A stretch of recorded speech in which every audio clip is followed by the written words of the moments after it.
അങ്ങനെ ഇത് ഉച്ചക്കത്തെ ഉറക്കമൊക്കെ കഴിഞ്ഞ ആൾ എണീച്ചിട്ടുണ്ട്. അച്ഛൻ പാല് വാങ്ങാൻ പോവാന്ന് പറഞ്ഞ പാടെ തന്നെ സ്കൂട്ടിയിൽ കയറേണ്ട ആവേശത്തിൽ അങ്ങ് കയറി. അങ്ങനെ വന്ന് നമ്മൾ ചായയൊക്കെ കുടിച്ചു. ഞാൻ പെട്ടെന്ന് തന്നെ അവളെ ഒന്ന് കുളിപ്പിച്ച് റെഡിയാക്കാമെന്ന് വിചാരിച്ചു. നമുക്ക് കുറച്ച് സാധനമൊക്കെ വാങ്ങിക്കാൻ ഷോപ്പിങ്ങിന് പോകാനുണ്ടായിരുന്നു. അങ്ങനെ ഇതാ കുളിച്ച ആൾ നല്ല റെഡി ആയിട്ട് ഇരിപ്പുണ്ട്. ഞാൻ ഈവനിങ് അവൾക്ക് ക്യാരറ്റ് കൊടുക്കാമെന്ന് വെച്ചാൽ അത് വേവിപ്പിച്ച് വെച്ചു. അതിന് ഷുട്ടൂപ്പിൻ്റെ കുളി കഴിഞ്ഞു. ഇനി എനിക്ക് കുളിക്കണം. നമുക്ക് ചെറിയ ഷോപ്പിങ്ങും പരിപാടിയൊക്കെ ഇട്ട് അപ്പോൾ ഞാൻ വേഗം പോയി കുളിച്ച് റെഡിയാവും.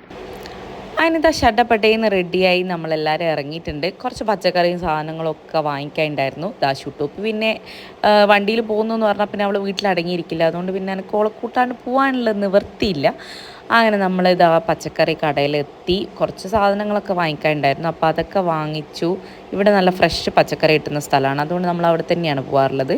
അങ്ങനെ സാധനങ്ങളൊക്കെ വാങ്ങി പിന്നെ നേരെ സൂപ്പർ മാർക്കറ്റിൽ പോയി 2 ചില്ലറ സാധനങ്ങളൊക്കെ വാങ്ങിച്ച് പിന്നെ നമ്മൾ നേരെ വീട്ടിലേക്ക് വന്നു. വന്നു കഴിഞ്ഞപ്പോൾ പിന്നെ ചപ്പാത്തി ആക്കാനുള്ള മൂടൊന്നുമില്ല. അപ്പം ഞാൻ നൂഡിൽസ് വാങ്ങിയിട്ടുണ്ടായിരുന്നു. അങ്ങനെ അത് നമ്മൾ ഡിന്നറിനാക്കി കഴിച്ചു. കുറേ നേരമൊക്കെ കളിച്ച് കഴിഞ്ഞ് പിന്നെ ഇതാ ഷുട്ടിനെ കൊണ്ട് റൂമിലേക്ക് പോയി കിടന്നുറങ്ങി.